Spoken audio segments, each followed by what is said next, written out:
Hi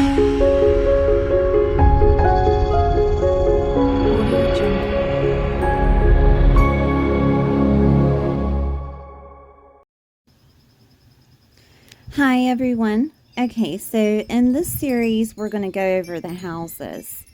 All right, I do want to point out a few things before we get into the houses.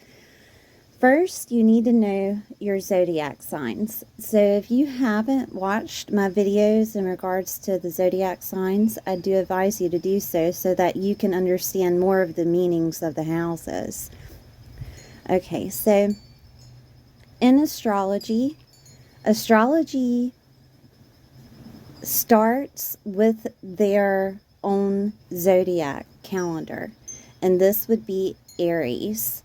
Okay, so when you're looking at your chart and the first house is in Taurus, that first house is always represented by Aries, and then it follows the signs of Taurus, Gemini, Cancer, Leo, and so on and so forth. Okay, always counterclockwise. But I wanted to explain this to you so that you would understand that astrology seems difficult, but really it's only alchemizing the energies of the zodiac signs. So if your first house is in Taurus and it represents Aries, then you have an identity or persona of a Taurus sun, of a Taurus themselves. Okay, so I just wanted to point that out just in case it was confusing. And this is always the case of astrology starting with Aries zodiac. Always. Okay, when you're looking at a chart. Now, I'll get more in depth with all the houses, but I wanted you to see the layout of what the houses look like. That's why I put the Aries rising chart on here, so you could get more of an idea of what each house represents. And I'll probably use this later on within the housings, but I'm going to use Astro Matrix. And if you're not familiar with Astro Matrix app, I do have a tutorial on how to use the Astro Matrix app. And you can go to, you can put in your information and then go at the bottom where it says Matrix. And that's where you learn astrology. They also have, I think, tarot on there. You can learn tarot.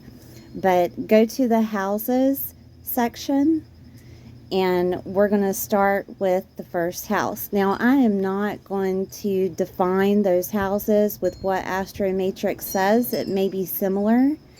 Each astrologer is different, and it doesn't matter if they are the same type of astrologer, like all Western or all sidereal, whichever that you listen to. Each astrologer is different, and they have their own definitions of each house, each sign, and to me it's unique, right? So I've listened and read so many interpretations that I've come up with my own interpretation, right? So I hope you enjoy this, and I will go through the houses with you and see you soon. The sixth house is ruled by Virgo. Virgo's ruler or ruling planet is Mercury. The sixth house is health, daily routines, daily work, debts. Some people say that it's debts, and co-workers. But the sixth house is very analytical, very precise. When it is activated, it usually solves the problem of any type of health issue or daily routine that needs a little bit of work. Okay? Even your daily work habit, all right? To where you go into the office and usually you first thing that you get your coffee from the Keurig, right? But instead of doing that, you grab some coffee from home, go to work, and get straight to work. That's when you know that your sixth house is activated. All right.